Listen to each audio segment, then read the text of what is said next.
Hey everybody, I had a request for some measurements on the 2020 Shelby GT500. And despite this car actually being sold, it's still in my garage. It's going away soon. The new owner's coming to get it. But in this video, I'm going to run around with the car with the tape measure and the video camera, and we're going to get some measurements that will hopefully help if you're planning, an angle on the driveway, getting into a garage, parking it on a lift. So we're going to take a close look at the numbers in this video. Here we go. All right, we're going to start out by looking at the front, since that's probably the most often scraped and the most frequent question is what the clearance is on the front. It's worth mentioning that this car is a base model with a handling package. You can see the splitter wickers here that actually go a little bit lower than the regular splitter on the front. The carbon fiber track pack car actually has lowering springs, or lower springs than what the base models have, and they're supposed to sit a ½ inch lower overall. But so these will be measurements on the 2020 Shelby GT500 base with the handling package. So right off the bat, looking at the splitter on the front, right here we have 5 3/4 inches. And with these splitter wickers installed, it is 5 3/8. And that back here, maybe even a little bit lower. And as I'm looking underneath the car, I can actually see that the bottom actually bows down a little bit more as it goes back. So the front lip on this is 5 3/8. And it looks like it's going to go down more towards 5 1/4 as you go back deeper in the splitter back there. All right, just moving around more on the front here.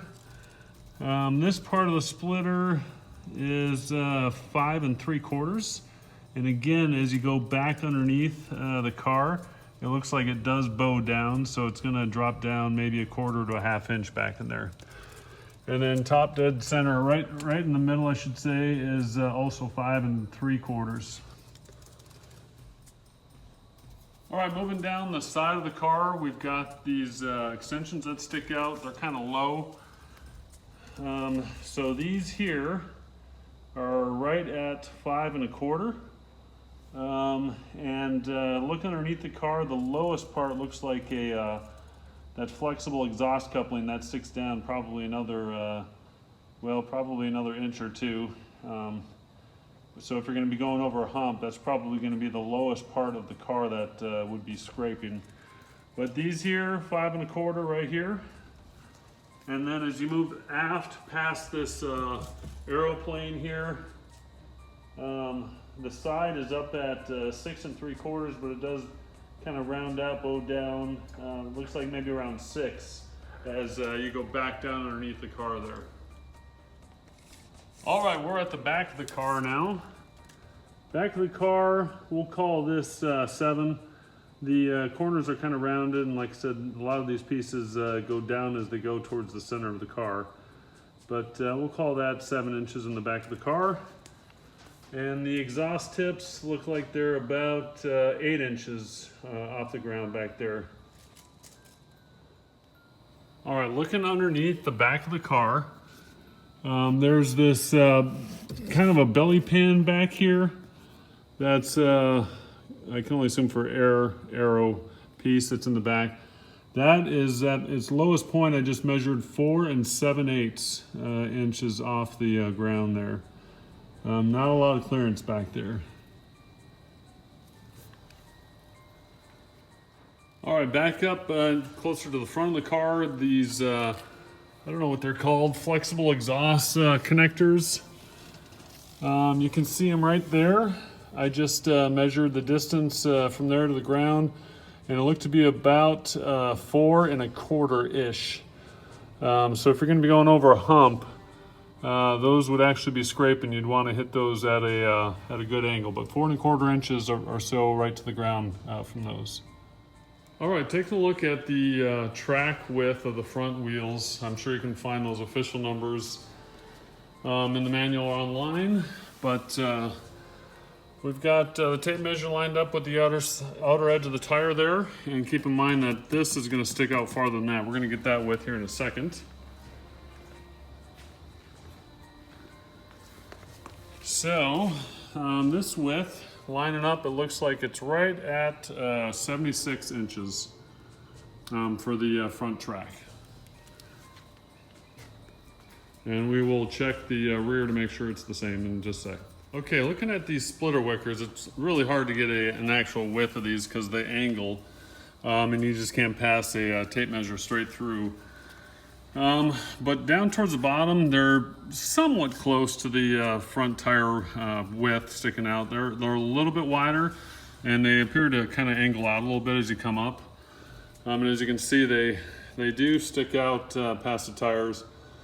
I would give them, you know, another inch and a half for the two combined on each side. If you're looking for a gnat's ass tolerance. But we'll go check the rear width. All right, with the tape measure lined up on the wheel width on this side, it looks like we are either real close or exact on the 76 inch width for the rear track as well.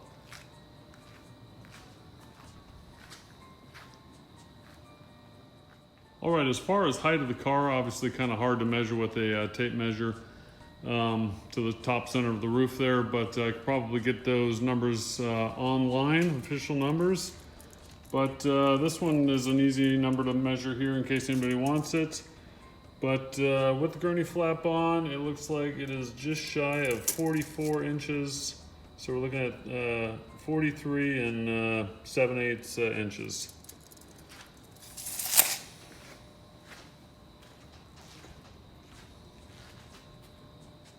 All right, one last number that I'm sure I can get a no-kidding accurate number off of the online specs, but just taking a look at the length, rough estimate on here, lined up with the front of the car and the back, it looks like it's about 188 inches front to back.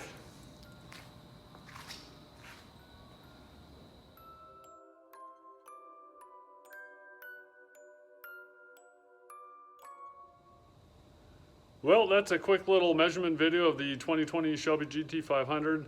And remember, like I said at the beginning, this is a base model handling package car. The carbon fiber track pack vehicles will sit a little bit lower. When I get my version of that one in, I'll take more measurements and update or make another video. Thanks for watching. See you next time.